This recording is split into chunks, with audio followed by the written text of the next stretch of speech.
Hello there, welcome to the Saroy channel and welcome to my omnibus series.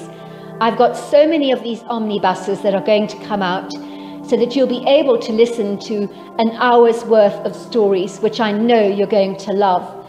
You know, the thing is that telling stories is such a fine art, and it's something that was practiced hundreds of years ago when people didn't have the technology that we have today. And everyone would gather around the fire and listen to a wonderful story. And also, what is so wonderful about a story is that personally, I think it is the best way to go to sleep. Every night when I go to bed, I always listen to stories. And that's something that parents used to do with their children. It's something that they still do with their children. There's nothing better than a good story. And so I hope you're going to enjoy this series. And before we start, I just want to say, do subscribe to my channel because you don't want to miss out on anything. Because I'm in for the long haul and I want to make sure that you get the most stunning stories to go to bed with at night or to listen to when you want to be one of those people sitting beside the fire and listening. Don't forget to subscribe to my channel and let's get started. I hope you're going to enjoy the omnibus. Dear Sarah and all your listeners, I'm writing to tell you all about my Bigfoot encounter that happened to me as a little boy in 1972. In those days, no one had ever heard of Bigfoot, and if you saw a creature like this and told anyone about your encounter, they may have ridiculed you or simply thought you were making up tall stories, and who could blame them? Believe me, I know this from cold, hard personal experience. My story happened in late spring when my father built me my own personal treehouse in the large redwood tree in our garden. My father had always been brilliant with his hands, and he could turn any piece of wood into an art form. My treehouse was far from ordinary.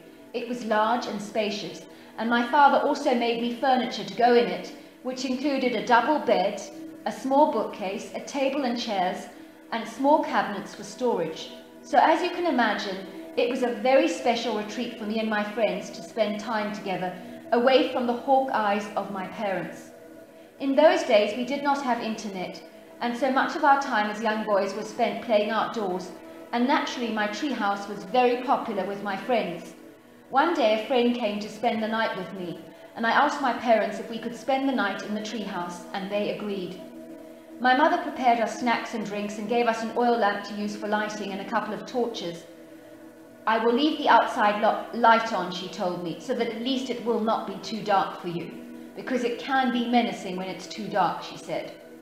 Armed with all our supplies, we entered the treehouse and made it as cozy as possible.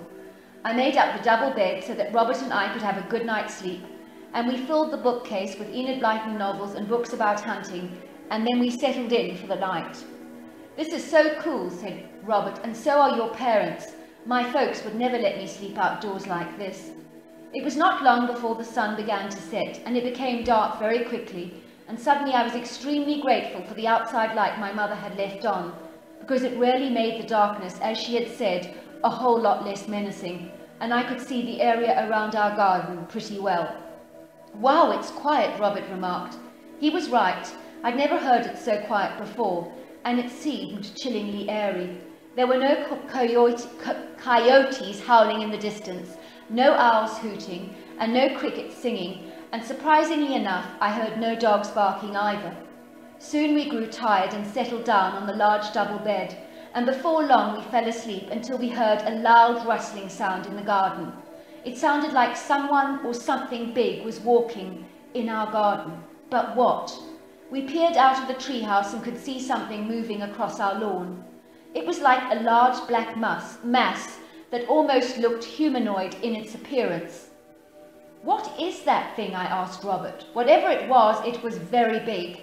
It was about 6 foot tall and it was exceedingly wide, especially on the chest area. We could see in the light that it was covered in dark black hair that looked as bedraggled as a well-used mop. I could tell that the head was shaped like a bullet and that this thing, whatever it was, had extremely long arms and human-like hands. The creature appeared to be looking through the window of our spare room.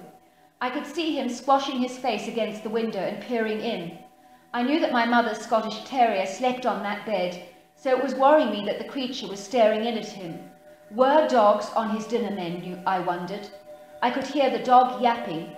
Clearly he had spotted the creature looking at him, and he wasn't happy.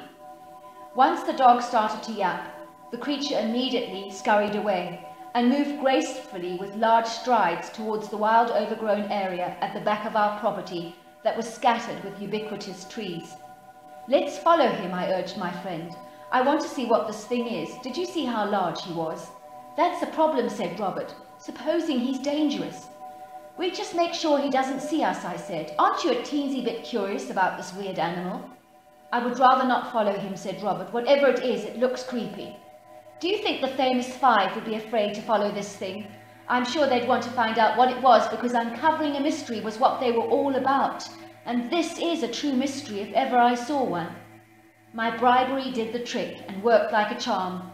Robert agreed to follow the creature, who appeared to be in no hurry to exit our property. As we got closer to the creature, we hid behind a tree and watched the creature, which thankfully we could see a little more clearly in the light. He appeared to be scraping the ground with a large stone and making a large indentation or hole in the ground.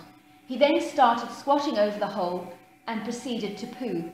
It smelt revolting, and I almost gagged from the stench.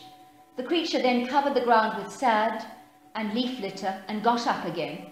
As he walked away, I noticed him swinging his arms backwards and forwards, and then we could hear him whistling to himself.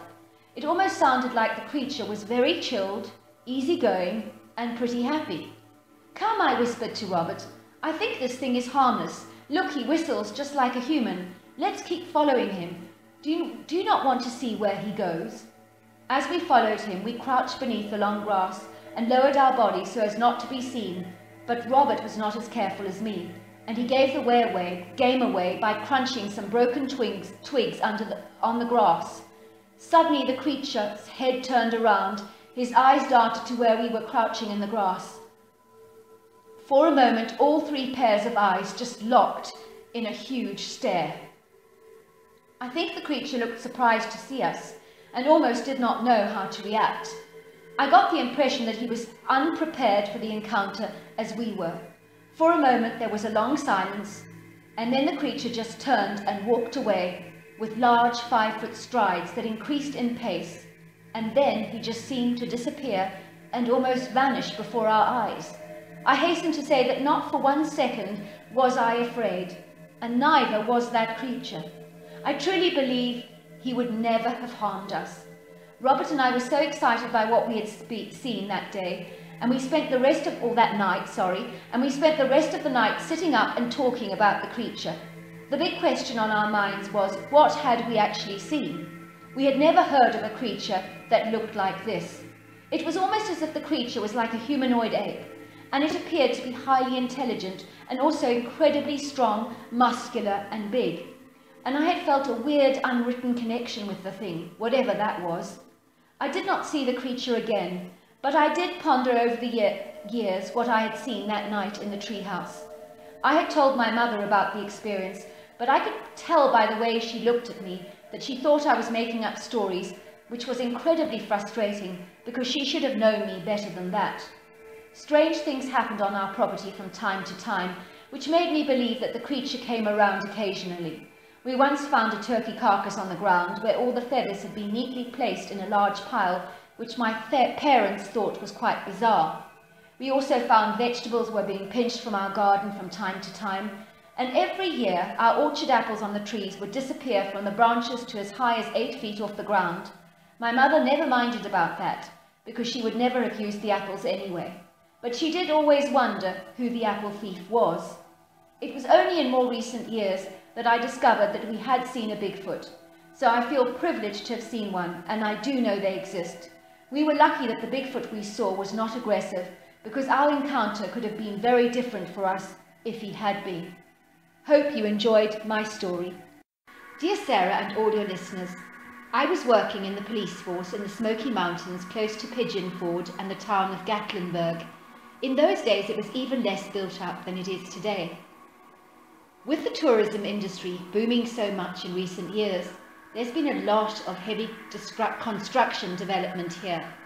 Even so, there is an ubiquitous amount of untouched, unexplored wilderness in this part of the world, and that really could be a home to a plethora of different creatures, not even recorded by science, that could be living in our forests, mountains and valleys, without us even being aware of them.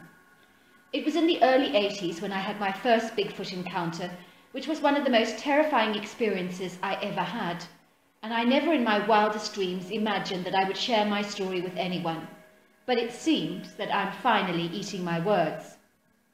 I remember receiving a call out to a property near Laurel in the middle of the night, and the voices at the end of the phone were so incoherent I couldn't hear what they were saying.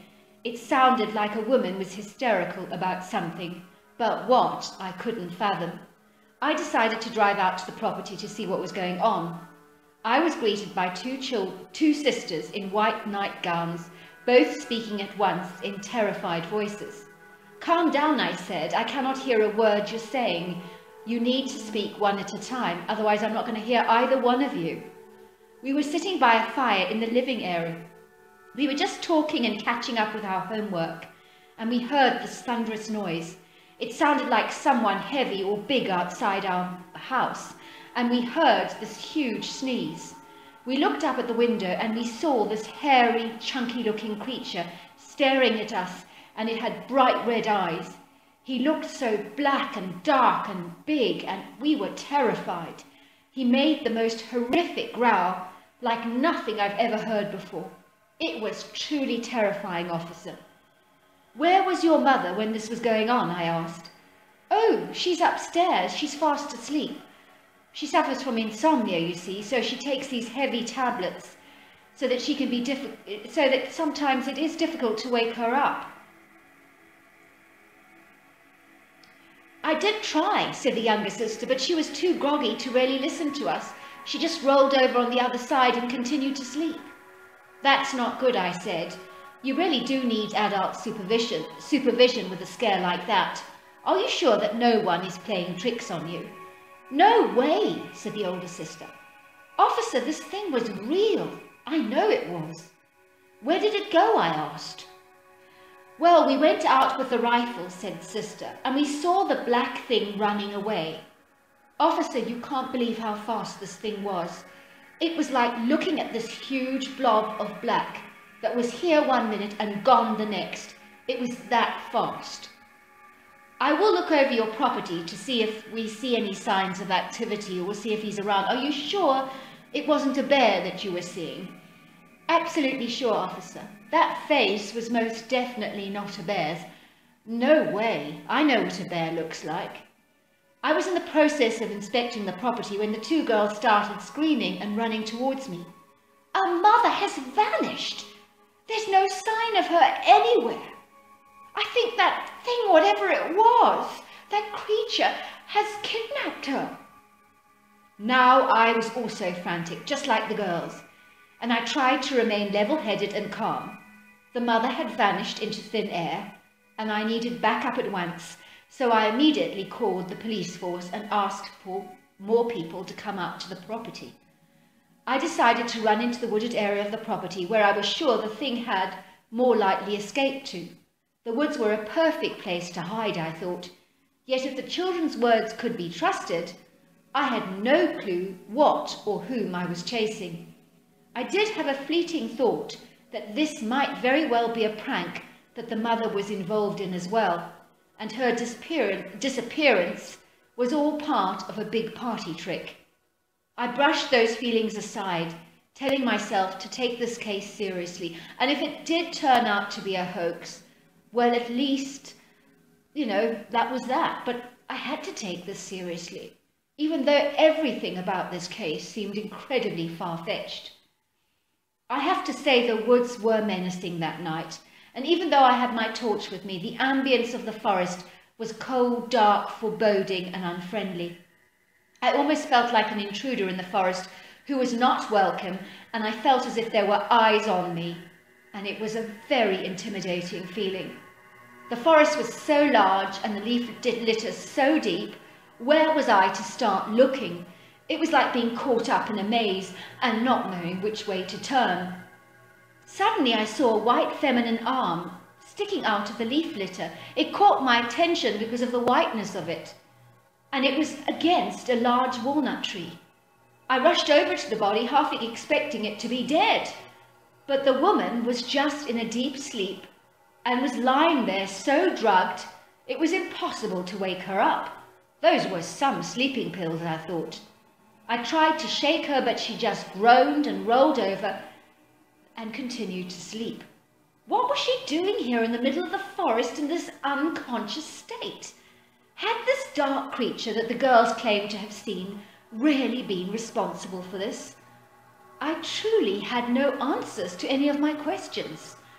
Suddenly I heard a sound that was so haunting it put the fear of God into my whole body, and I was so freaked out I actually shat my pants. I'm ashamed to admit. That was the level of my fear. It sounded like this loud banging of horses and carts galloping and racing towards me at a thunderous speed. Then there he was, this creature, larger than life, standing before me, and he made no attempt to hide himself from me. Whatever this creature was, he was covered with dense black mop-like hair and stood at about 11 feet tall and weighed at the very least 1,000 pounds. And the smell that he exuded was the sulphurous rotting egg kind of odour that made me physically want to gag. With 2 huge strides, he parked his gargantuan tree trunk-like legs in front of the woman in a protective stance, and then I knew by the way he was guarding his prize that he had indeed been the culprit who had kidnapped the girl's mother. The creature growled at me. He curled back his thin lips to reveal a set of very large human teeth, and it seemed that he was expecting me to fight him for the woman he had kidnapped. Well, that was the impression I got. I would not have stood a chance against this creature, and he knew it too. I could see he was almost daring me to challenge him. I was not even aiming my rifle at him, because against this creature it may as well have been a toy pistol. He eyed my trembling hands to see if I would use my pistol on him. And I knew what it was, and it really did not worry him at all.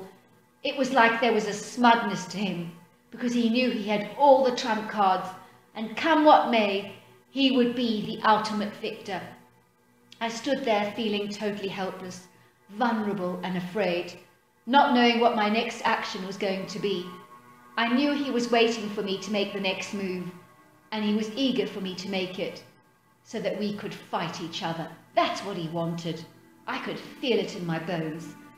I did not want to give this creature what he wanted, because either way, I was a dead man. I knew it, and he knew it, and we knew it.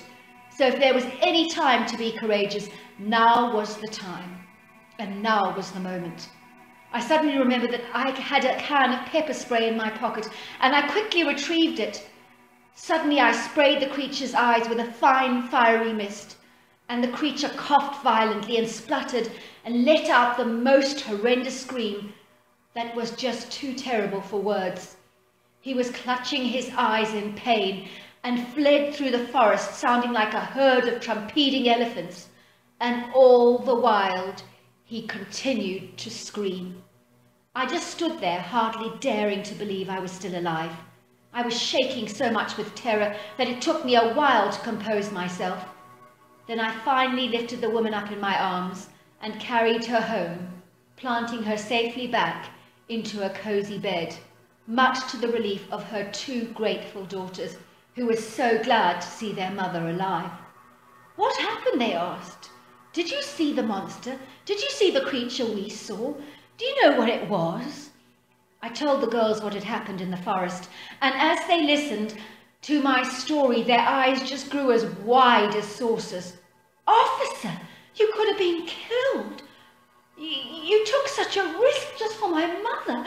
Thank you so much. You don't know how grateful we are." Should we tell our mother?" asked the older lady. "What happened to her?" "I wouldn't tell her," I said. "Your mother's already having trouble sleeping. Can you imagine if you told her that she was abducted by a hairy monster? Maybe even her sleeping meds wouldn't work for her anymore. It could just be so traumatizing for her. You're right, said the younger sister. We shouldn't tell her.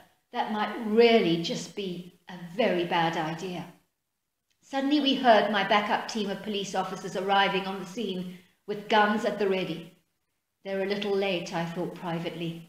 Are you going to tell those police officers, asked the sister. Are you going to tell them what really happened? Most certainly not, I said. I'm a police officer, and telling my fellow officers what happened tonight will make me a laughingstock. I'll just tell them that you got scared by a boisterous bear making a nuisance of himself on the property. Is that all right with you? That's fine. I visited the girl's rural home over the next few days just to make sure the creature had not made another appearance. It seemed he was really well and truly gone, and I imagine his pride was hurt. The girls told me on the night that the mother had been taken into the woods, she had accidentally taken twice as many sleeping pills as she should have, which would explain her comatose state. I gather she also had a nightmare about being stolen out of her bed by a big hairy beast who carried her into a forest. Little did she know how real her nightmare had been, and I gathered it terrified her so much, so I'm very glad she believed it was just a bad dream and she didn't know the real truth. It was only in the late 90s that I realized the creature I had seen was a Sasquatch. I did have another encounter, one in Nog Creek near Pine Grove. I was driving along the road and it was about 7:30 at night, and I saw this huge black bipedal creature staring at me through my window as she raced across the road at lightning speed. I know it was a female because she had breasts, but it happened so fast. I did not get to observe all the details due to the swiftness of her encounter, but she was definitely a Sasquatch. This creature did look non-aggressive and curious compared to that hideous beast I faced in the forest one dreadful night many years ago. I hope your listeners, and both you and your listeners, enjoyed my story. I really loved that story. I found it very fascinating, and certainly you did encounter a terrible, terrible Sasquatch. I mean, you do get awful ones that are incredibly violent and incredibly aggressive. I've heard people say that the look in the Sasquatch eyes was, I want to kill you. And then there are people who have had encounters with Sasquatch that are so benign and sometimes just so peaceful and almost loving. So you do definitely get two types of Bigfoots. You get the gentle kind and the aggressive kind. It does seem that the women are a lot more gentle and very much more, you know, if they see a child or something, that they're likely to respond in a very protective way. It's not always that way with men. But I just did enjoy the story. I thought it was a very interesting story and an incredibly interesting encounter. And I did like the way the Sasquatch just sounded like a herd of trumpeting elephants going through the forest. I can imagine that. Those things are very heavy and they weigh a ton. So I can imagine that they do sound monstrously big. Before we get started, I want to tell you a little bit about the story. This is like 2 in 1, which you're really going to enjoy.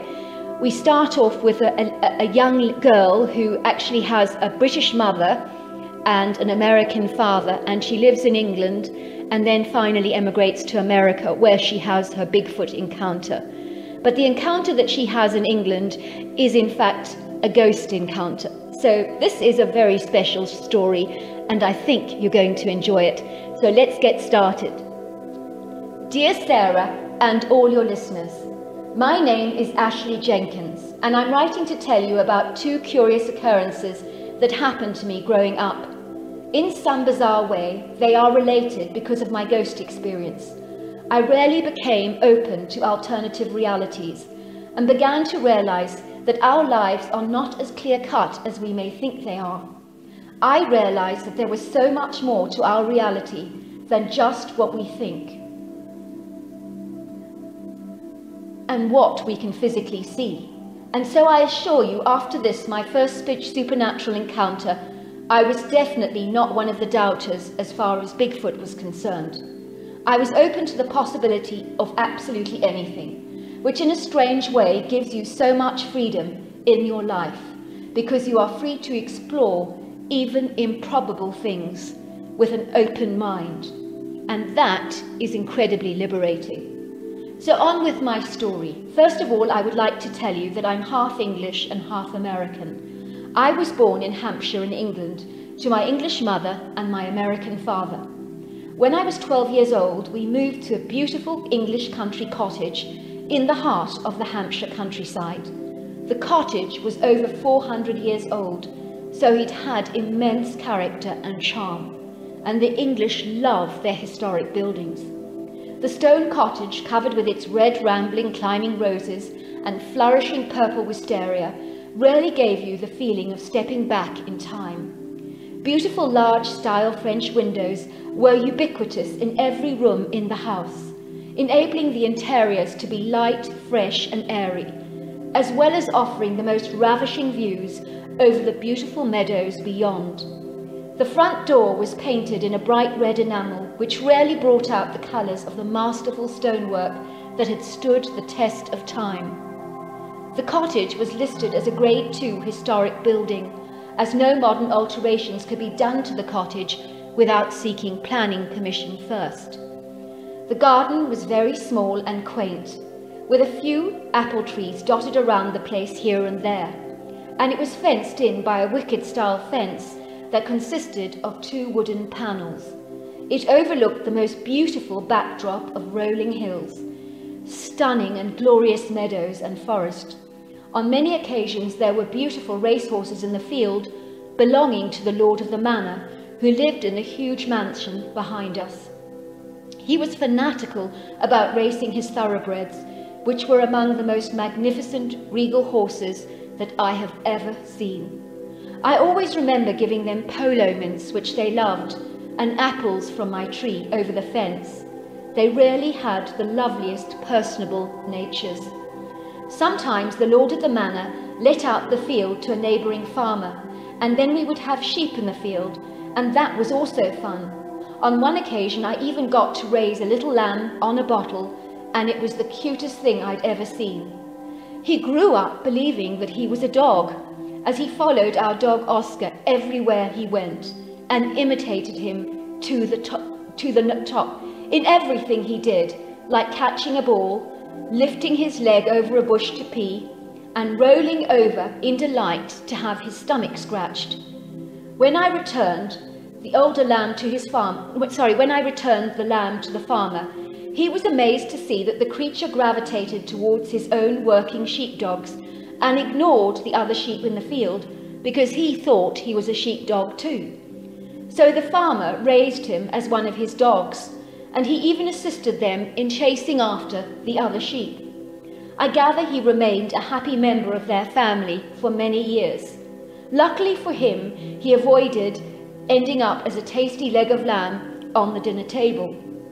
My family settled into village life very quickly, and we were welcomed by all the people who lived in the village, who were warm and friendly. We would have village fetes and vegetable competitions to see who would grow the largest vegetables in their gardens. I kid you not, some of those pumpkins were monstrously huge. Fox hunting with hounds was also common in the village, and an occasion of regal pomp and ceremony. The horn would be blown, initiating the start of the hunt, and then the riders, dressed in their bright red jackets and white jodhpurs, would go galloping through the countryside until the hounds had traced the smell of the fox, and it would not be long before they had gathered their trophy in between their excitable jaws, and would wrestle each other over the prize in between yaps of delirious delight. My story starts when I'd come back from a trip to Ireland on the ferry to visit my great-grandmother, and I think I must have caught chicken pox from one of the people on that ferry crossing. I know that the next morning I broke out in this huge rash all over my body of tan-coloured spots, and I was not sure what it was, and neither were my parents, but they knew that they should call out the doctor in case whatever I had was infectious. My parents called for the doctor to come at 11 o'clock that morning, and so when we heard a loud knocking at our front door at 10 o'clock, we were surprised that the doctor had arrived a whole hour earlier than was scheduled, but gladly we let him into our home. Imagine my father's surprise when he opened the door to a man wearing a huge top hat from another time. He was dressed with a crisp white shirt and a black jacket with tails and black pants, and the shiniest black shoes you have ever seen, that you could literally see your reflection in. He was also wearing one of those old-fashioned pocket watches. My father was amused by the doctor's appearance. He was used to the oddity and quirky behaviours of the English by now, and so thought that this man, whoever he was an eccentric type, or maybe he was dressing up for some kind of role play for an English historic event. Those sort of things do happen often in our part of the world. "You must be the doctor," he said. "I like the tails thingy," he said, pointing to the doctor's jacket in humour. "Would you like to come in?" "How is she?" asked the doctor. "I got your message and came immediately." "Oh, I thought you were coming at 11, said my father.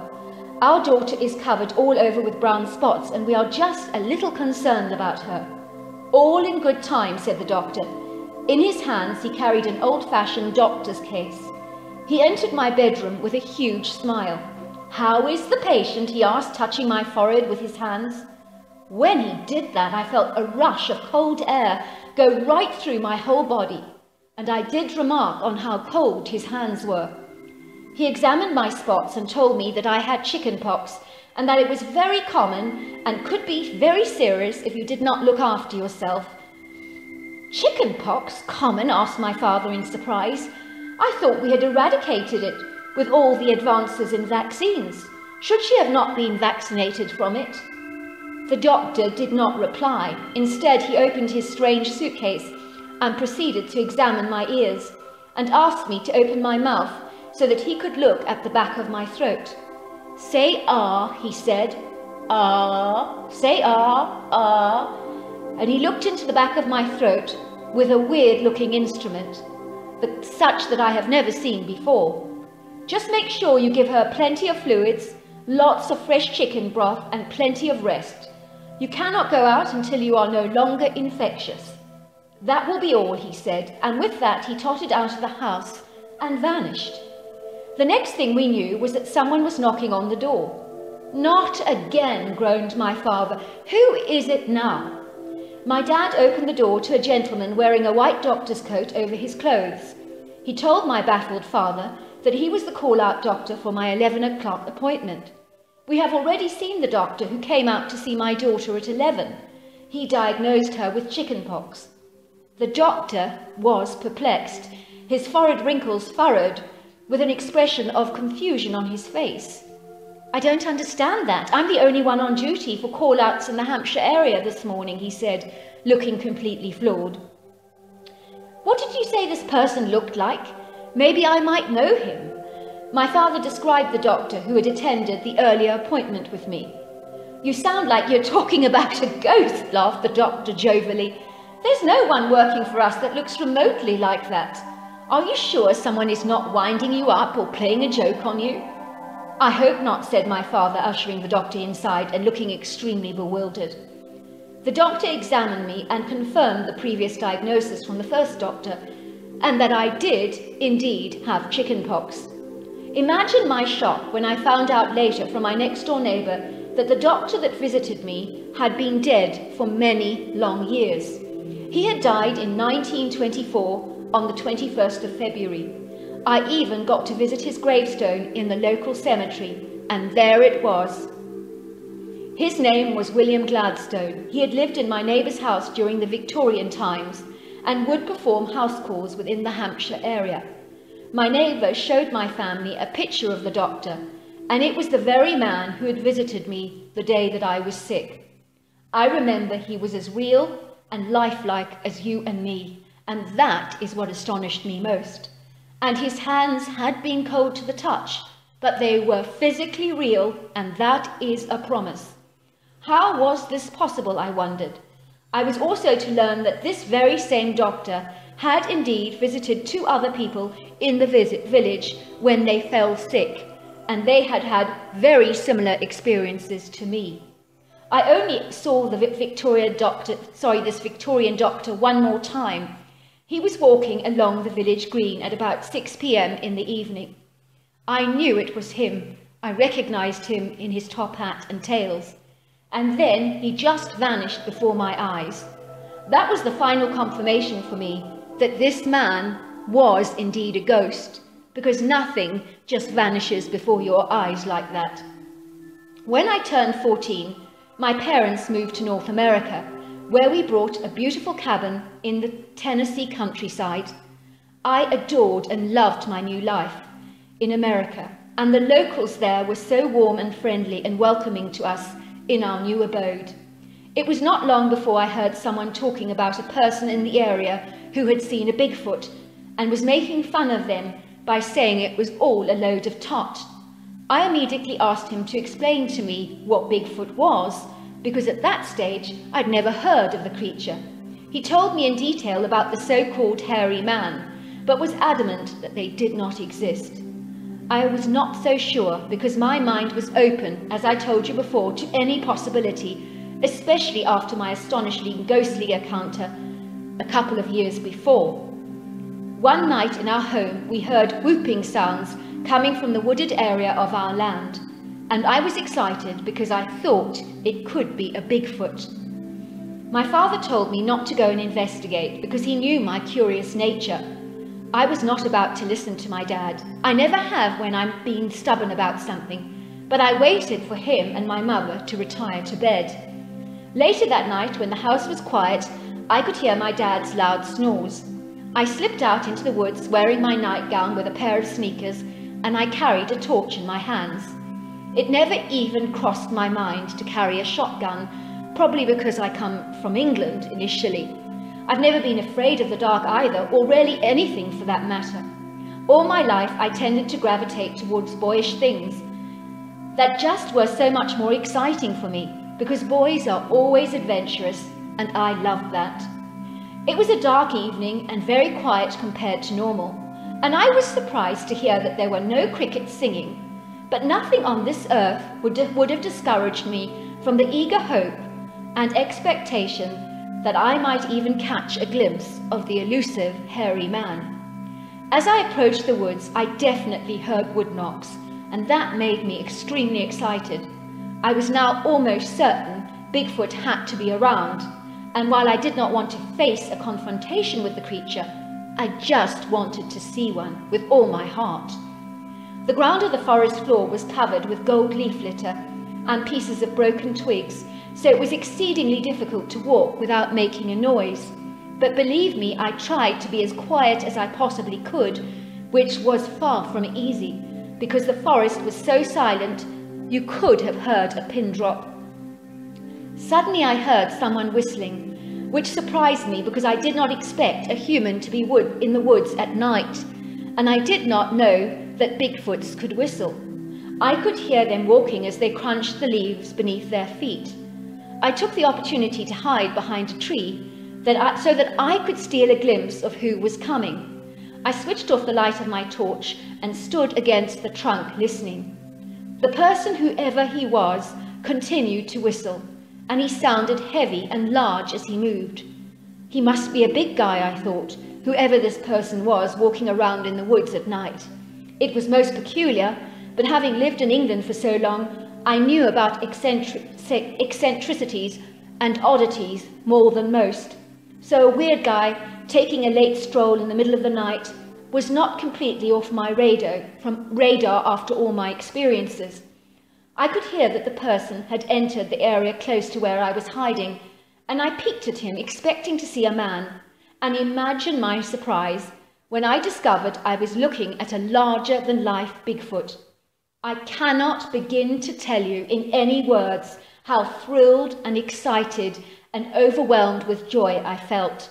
My heart was beating at 1,000 miles an hour, not from fear, but from the awe and wonder of this amazing and spectacular animal.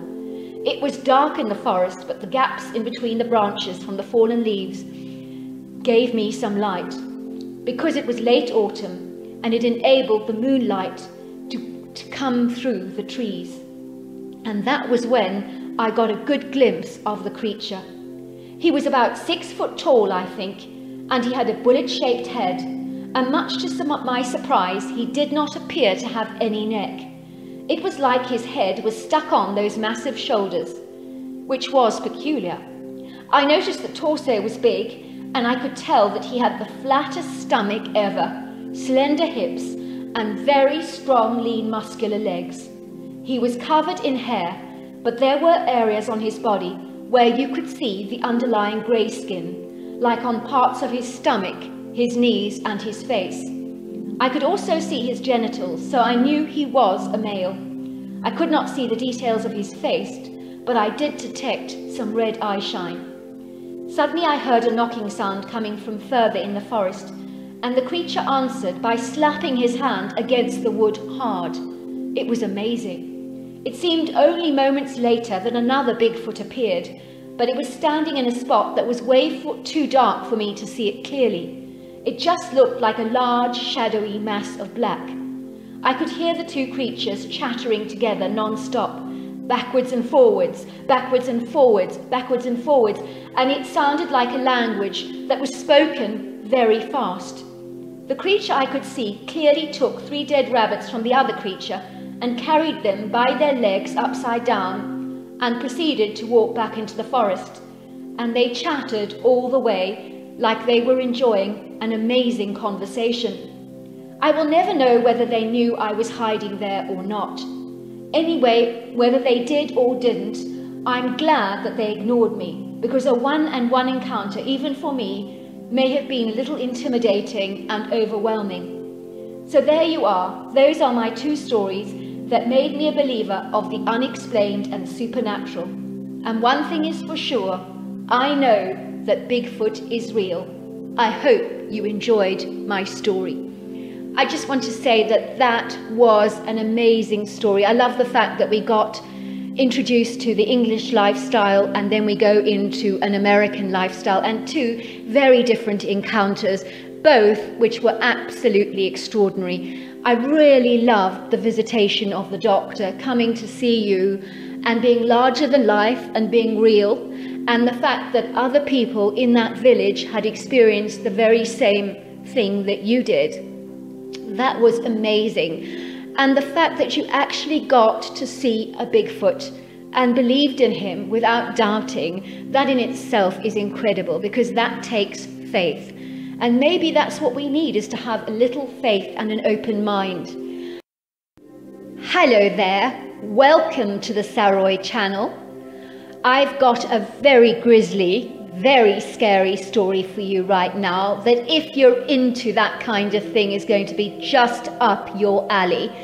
It's a horrific Bigfoot encounter that is incredibly scary, and it's absolutely amazing that one of the guys escaped with their life. Unfortunately, the other one was not so lucky, and the account is phenomenal. It's just extraordinary what happened. And I know you're going to love it. But before we get started, love to all my listeners around the world, sending you heaps of love. I love you guys so very much. Thank you for all your support and all your encouragement. And I just hope anyone who hasn't subscribed is going to do so, because you really don't want to miss out on stories like this. So let's get started. I know you're going to love the story. Dear Sarah and all your lovely listeners, my name is Wayne and I'm from Ohio, and I'm writing to tell you about my horrific Bigfoot encounter that happened to me at a friend's country lodge in Ohio over 20 long years ago. As I write the story, my hands are trembling, my brow is sweating, and I can taste that all too familiar nausea that is welling up in my throat all over again. You would think the nightmare of my horrifying Bigfoot experience would have lessened all these years later, but it is still as real and as hauntingly sharp today as it was all those years ago. Every time I recall what happened, goosebumps break out all over my body.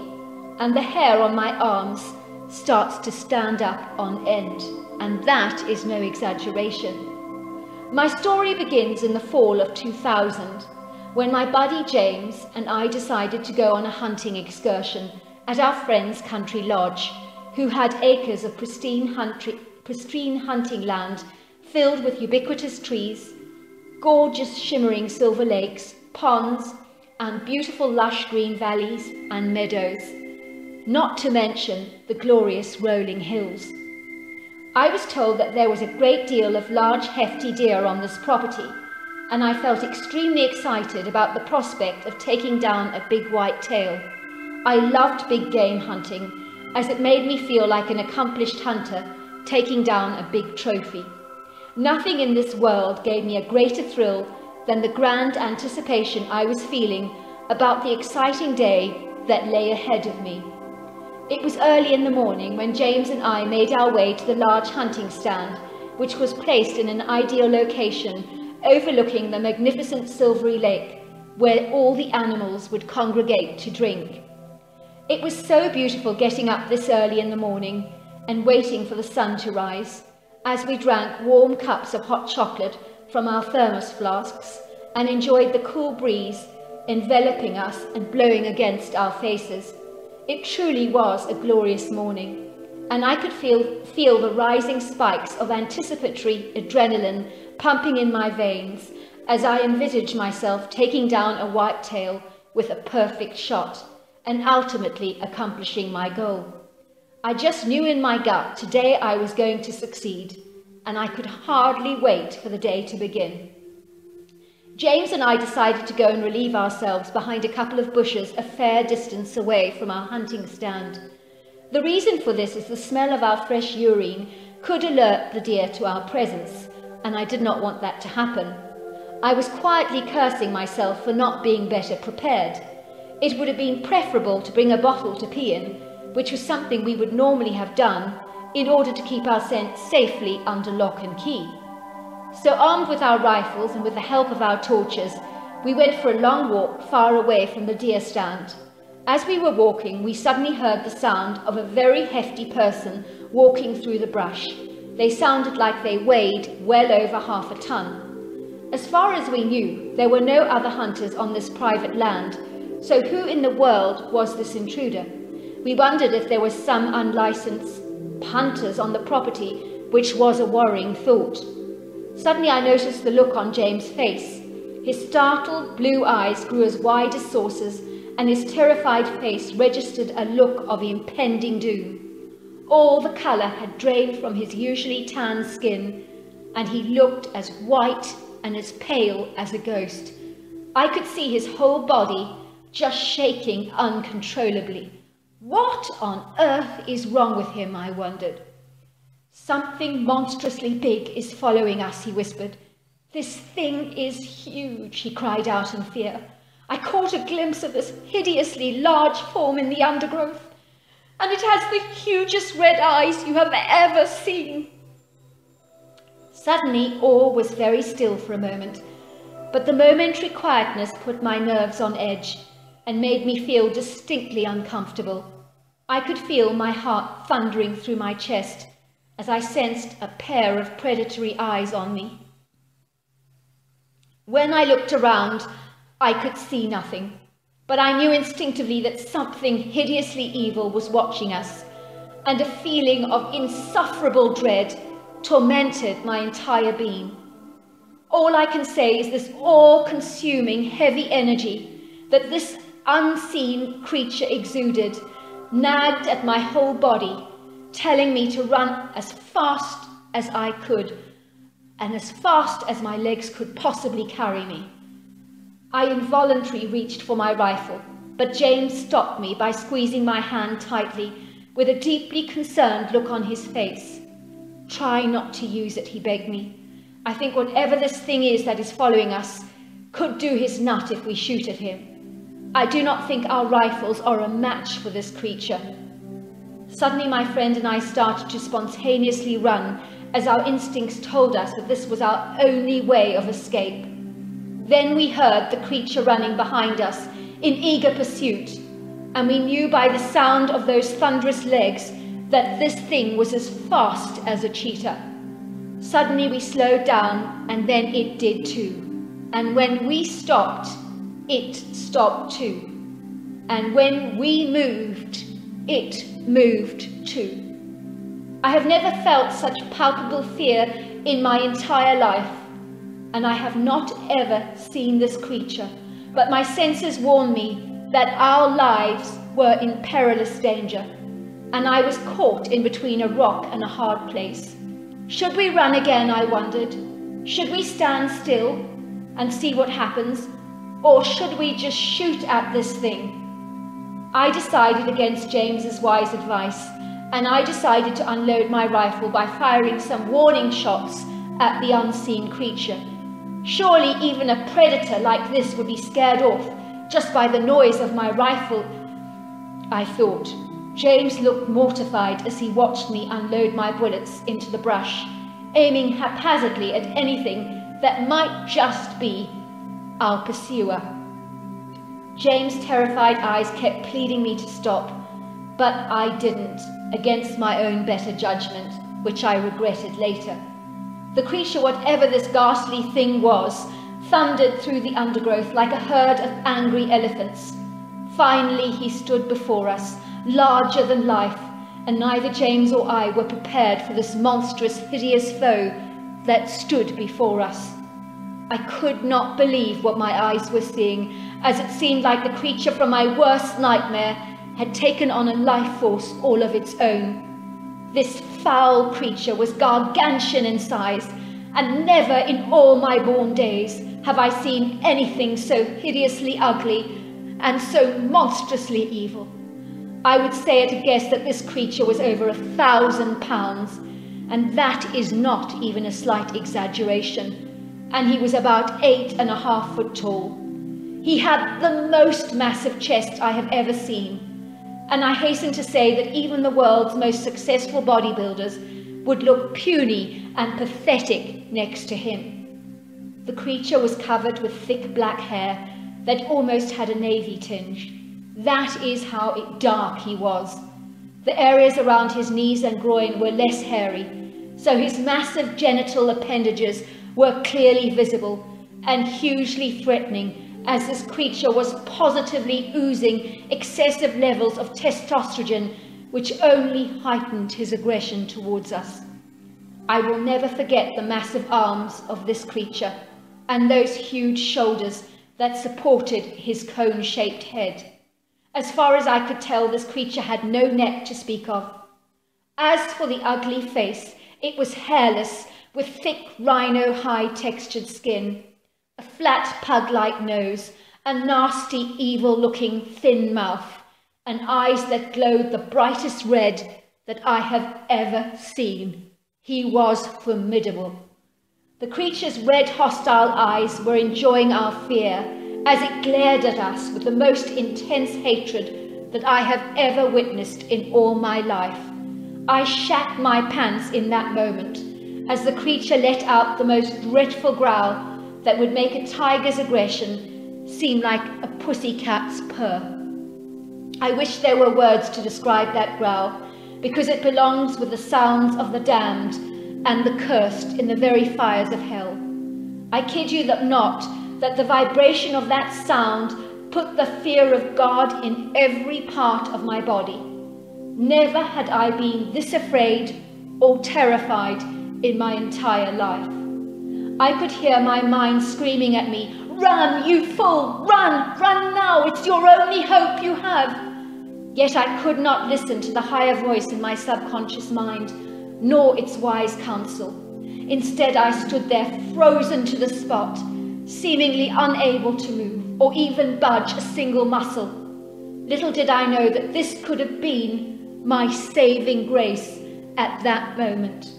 James was trembling and shaking with such agonizing terror. He suddenly let out a shrill scream and tried to run away, which was the worst thing he could have ever done, because he brought out the predatory instinct in this creature almost immediately. This creature lunged towards him and tossed James in the air as if he was a frisbee. I could see that he was loving our anguish as he continued to play with James as if he was a Barbie doll, tormenting him all the while. Suddenly I heard the most terrible clicking sound that makes me shudder to this very day. The memory of it makes me recoil in terror. The creature twisted James's head off his shoulders as if he was a corkscrew. I could hardly believe what my eyes was seeing. James's head was now off his body, and the creature was holding his head by the long locks of his brown hair, and looking thrilled with himself by what he had just done. I could see by the wicked smile on the creature's lips that he was loving the inevitable dread that I was experiencing. I knew with a cold, somber reality check all too clearly that I would be next. The creature hung James's head on a single tree stump that stood up straight like a lamppost. I could see the vacant expression of the corpse, which caused my whole body to shudder with dreaded anticipation of what was inevitably to come. You may be wondering, where were your rifles? Why were you not using them? But even I cannot answer that question. For some reason, the fear that we experienced was so dreadful and so utterly horrifying that we lost complete control of our senses, and I believe our rifles must have fallen out of our hands. I do remember my hands were sweating and slippery at the time due to the harrowing emotional trauma I was experiencing. In hindsight, maybe our wet hands caused our rifles to slip onto the ground, unless of course the creature had some supernatural power over us and managed to seize our guns with some form of hypnotic mind control. Nothing would surprise me about that creature, who really did not belong in our dimension, but in a portal where demonic entities as evil as himself reside. At that moment, I heard the loud call of an owl, and for a second the creature was distracted, and he answered the call with a similar owl hoot, sounding exactly like an owl. Suddenly I saw a large black figure gliding towards us, and my heart narrowly missed a beat. Oh, please, God, not another one of these dreadful creatures. Oh, God, no, no, no, I thought in horror. Now there was just no hope in hell that I could escape from two of these savage beasts. There wasn't a chance now, not a single chance that I could survive this. I knew with a certain dread that my headless corpse would be joining my friends on that tree stump sooner than I had hoped. The creature that approached us was female, and she was covered in dark brown hair, and she had small pert breasts, and was half the size of the male I was relieved to see. I would say she was only 500 pounds and 6 foot tall, and next to the male she almost looked tiny, but her aggressive behaviour that she exhibited was very intimidating as she let out a monstrous, thunderous roar. Yet this savage anger was surprisingly not directed at me, but at the male creature instead. To say that I was pleasantly surprised, as well as flabbergasted, is an understatement. This female creature continued to roar angrily at her male counterpart. She lashed out at him and revengefully threw James's head at him, which hit him hard on the cheek. It bounced off his cheek and crashed on the ground like a big soccer ball.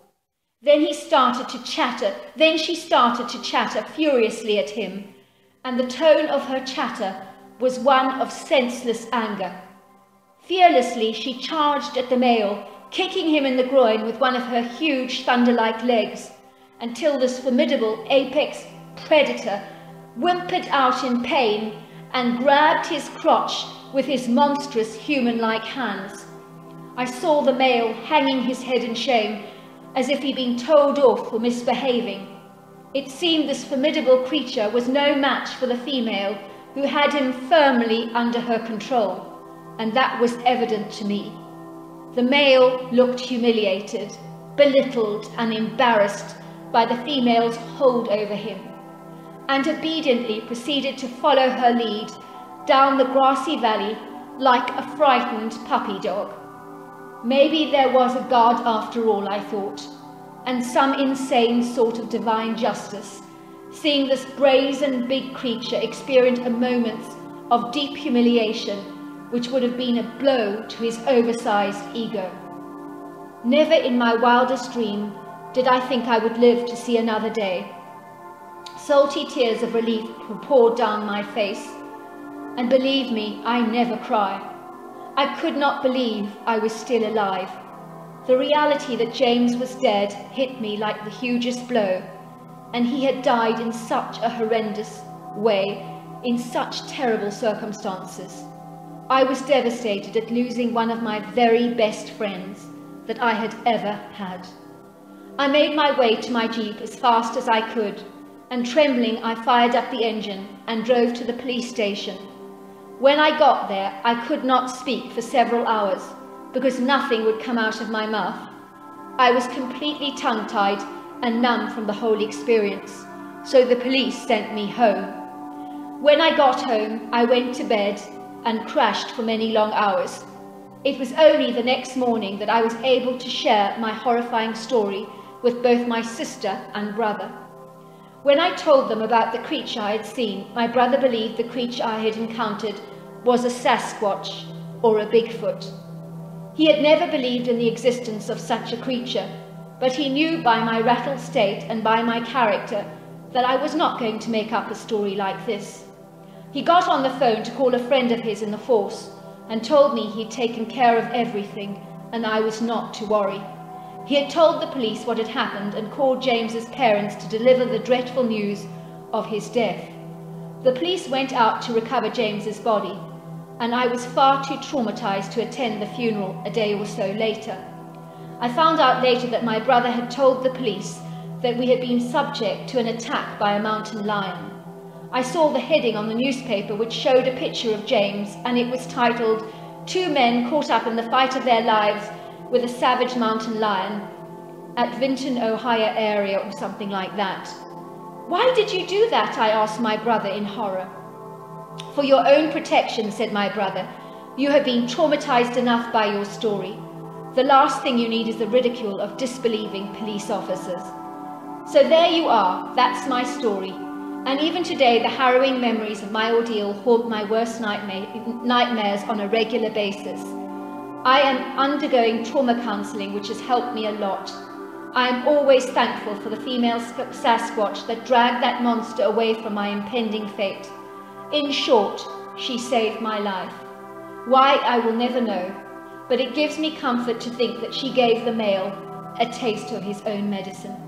I hope you enjoyed my story. That was an incredible story. I mean, it was amazing. It was mind-blowing.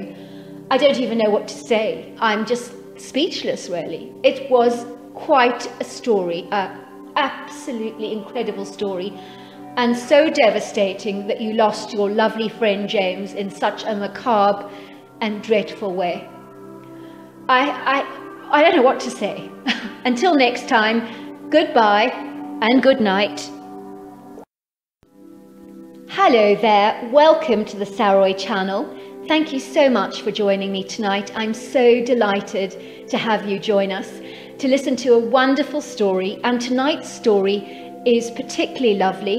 It's a story from an EMT, someone who works in the emergency services, and she talks about how she had a patient who had a really terrible attack with a wild animal.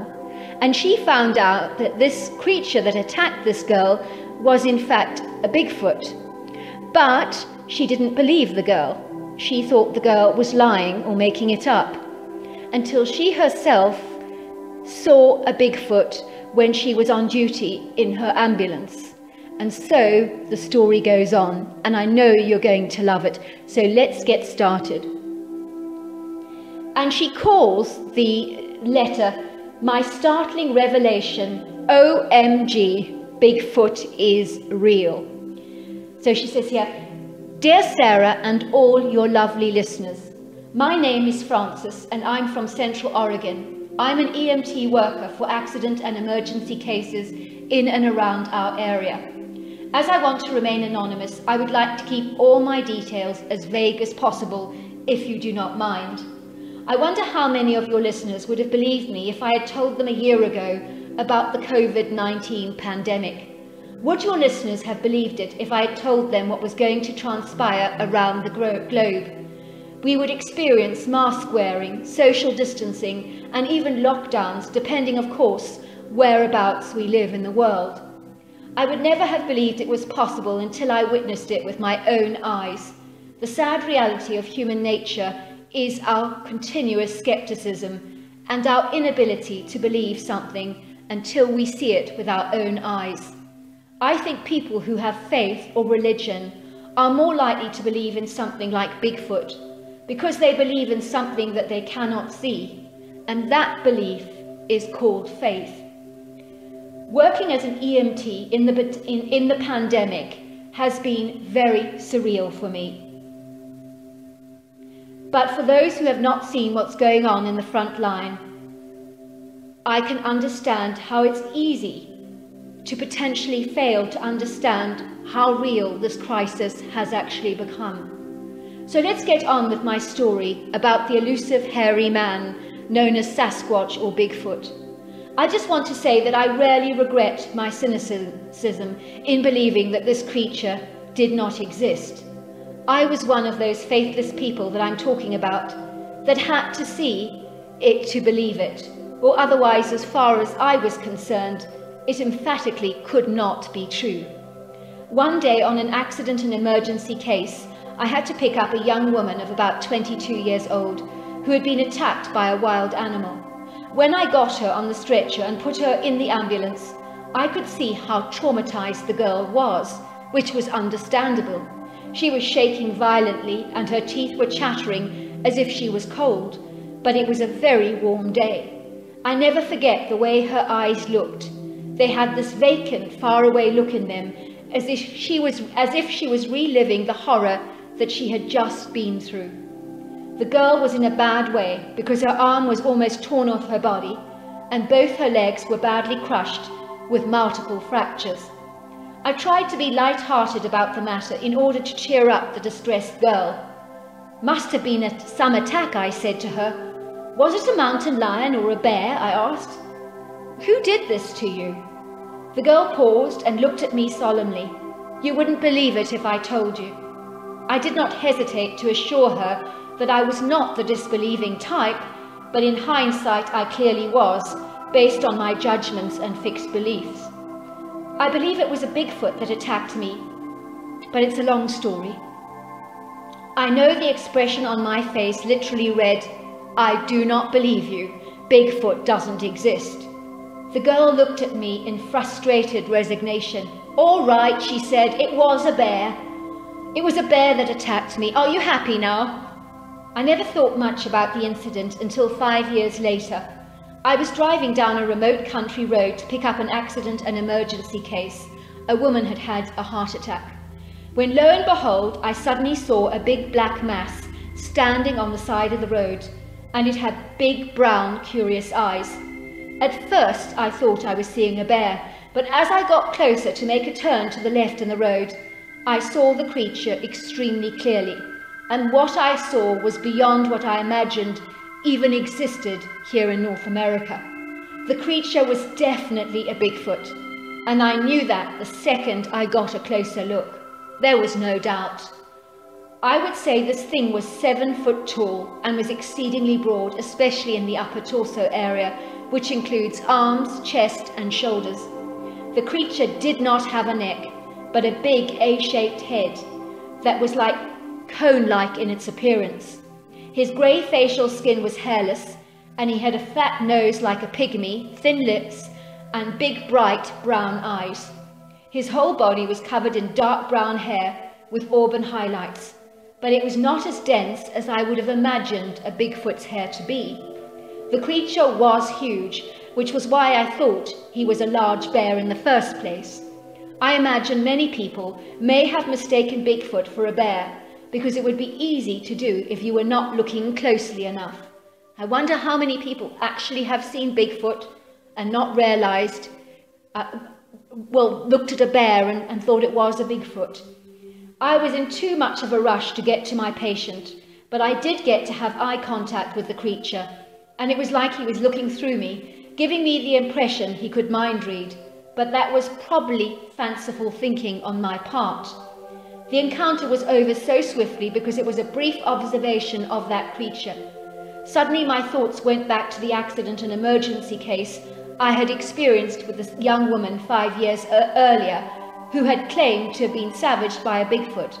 And when I had disbelieved her, she had backed up on her story and said that it was all a bear attack.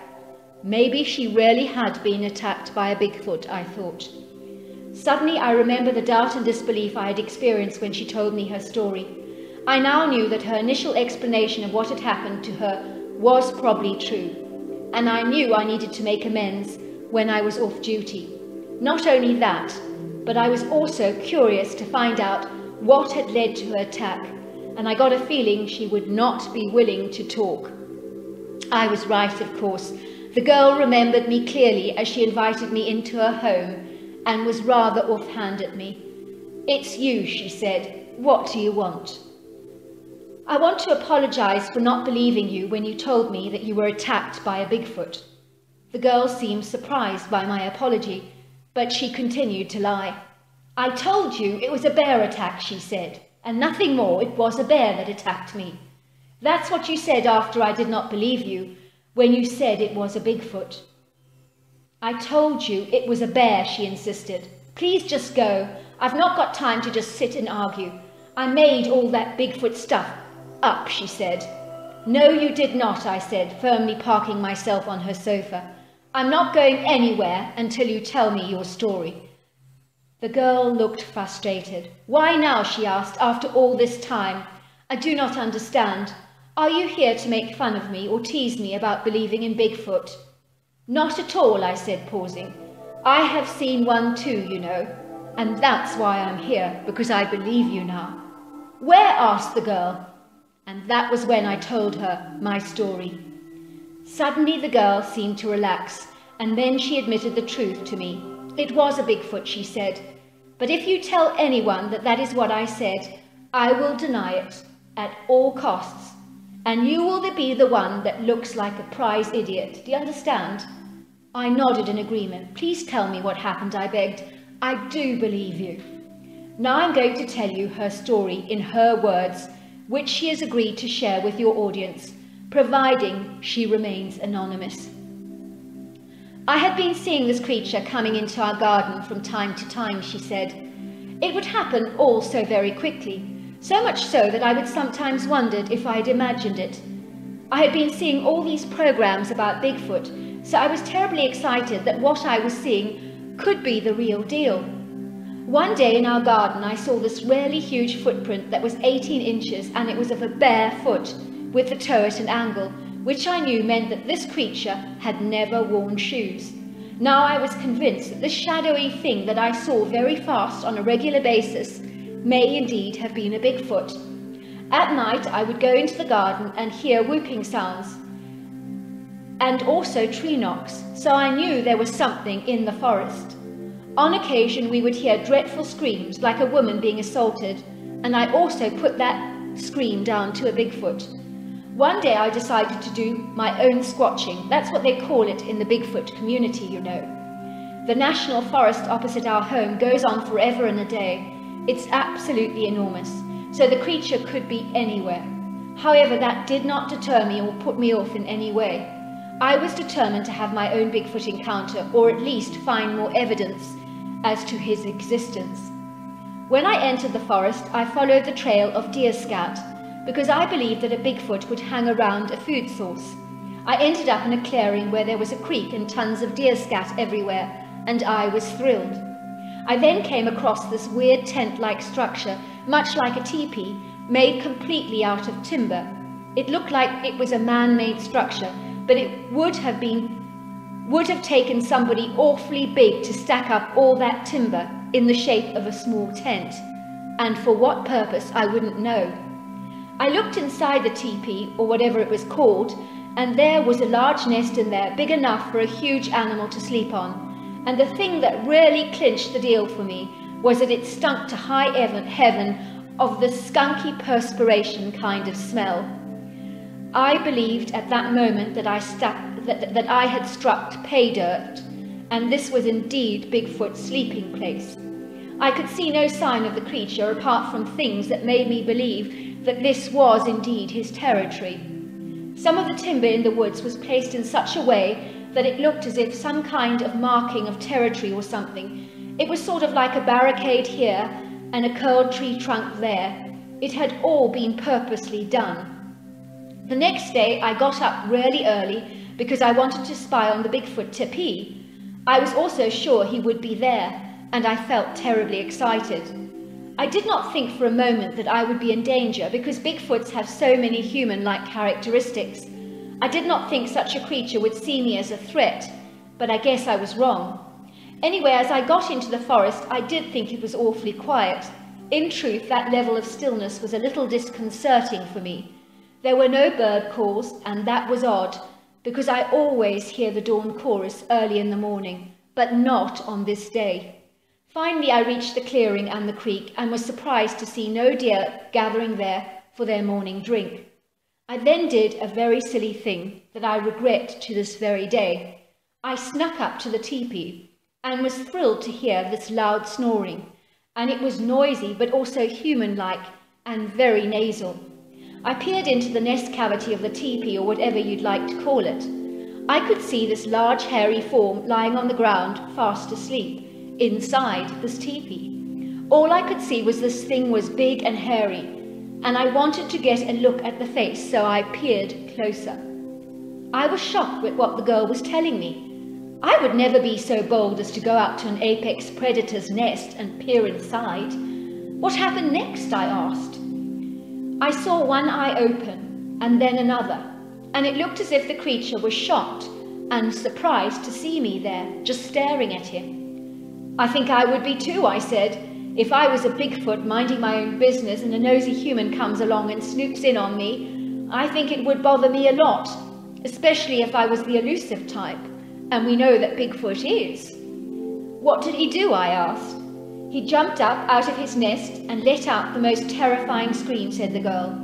It was so earth-shattering that it caused my whole body to vibrate. He then roared at me with a sound far more intimidating than the lions that you see on Animal Planet. I was scared out of my mind. My heart was pounding, but I just could not run. I just stood there like a complete idiot. I think this creature wanted me to just go away. So I must have looked extremely obstinate, just standing there. But the truth is, I could not move a muscle. I felt completely tied to the spot. It really felt as if my whole body weighed an absolute ton, and all I could do was just stand there shaking non-stop. It was just like my body refused to listen to my mind, which was telling it to run, but I just couldn't. I don't know why. What did the creature look like? I asked. Well, he was a big fellow, she said. I guess he weighed 600 pounds. But I've never been good at that sort of stuff. I would say he could have been 7 feet, but I'm not certain about that either. All I do know was that he was massive. He was big, he was muscular, and he was very, very strong. I knew the moment I saw him that it would take nothing for him to kill me. He could have torn me into two. It would have been easy for him to do that. What about his hair? I asked. What was that like? It was cinnamon brown, but not dense like some people describe. It seemed like he could have alopecia because he had bald areas on his body, which enabled me to see his muscles. He did have the kind of rack that men aspire to, you know. He had muscles absolutely everywhere. I guess you could say he was ripped. What did he do next? I asked. That's the funny thing. He pulled my arm, but it was so hard the way he pulled it. I don't think he meant it to be that hard. It was like he was pushing me away, but my arm physically tore and the skin ripped too. I then fell over, and then he pushed my legs down with his thunder thighs like I was something unwanted on the forest floor. But the weight of his leg was so massive and so heavy, he actually crushed my legs in the process. I did have extensive surgery on them, she said. The doctor could not figure why my bones were crushed like this. What happened next, I asked. After I screamed, the creature looked almost sorry for what he'd done. He seemed to regret what he'd done, and I got the impression that he was upset with himself. Well, he just picked me up and carried me outside the forest on the outside clearing near the main road and just left me there. Wow, I said, in the end he showed you some compassion, I suppose. Well, I could feel him watching me as I just lay on the ground until a car stopped and then finally called the ambulance. When help arrived, I could hear him going away because he sounded like a rhino bolting off. He really did. It was weird. So that was the story. The creature reacted aggressively, but when it saw he had hurt her, he made sure he got her help by placing her in a strategic position so that someone would call for help. I believe vehemently that this girl's story was true, but stories as dramatic as this rarely get told because of people like me, or rather like I used to be, that are so unbelieving that unless they see it, they just would never take you seriously. This, I believe, is an ideal forum to tell our stories, so we do not face the brutal, unkind, judgmental attitudes of non-believers. I understand where they're coming from because I was one of them too. But is it not sad to have no faith whatsoever? I think it is. Well, I do want to say that I do agree with you about not having faith. I think it's very easy for us to doubt something that we haven't seen, and I do love the way you start off your letter and talk about the COVID-19 pandemic, because if you had told me last year that this was going to happen to us and that we were going to experience lockdown and masks and the whole palaver, I would never have believed it was possible, but it happened. And I do understand how it's easy to dismiss Bigfoot as a reality unless you've physically seen him. But there are many believers among us who have never ever seen Bigfoot, and I'm glad to say and proud to say that I'm one of them, because I do think it is liberating to believe in something that you haven't seen, and I think the evidence is overwhelming. And I'm very, very grateful for people who've got the courage to tell us their phenomenal stories, and we are indeed getting some phenomenal stories, and I'm sure you'll agree with that. But before I end off, I just want to remind people to subscribe to my channel. Well, hello there. I hope you enjoyed the omnibus edition. We've got many more coming our way for you to listen to. Sending you love wherever you are in the world, in North America, Canada, Kenya, wherever you may be. I send you lots and lots of love. Thank you for listening to my omnibus, and I really do hope you enjoyed it, because that's the whole idea about it, is to give you some interesting stories to listen to. So until next time, goodbye and good night.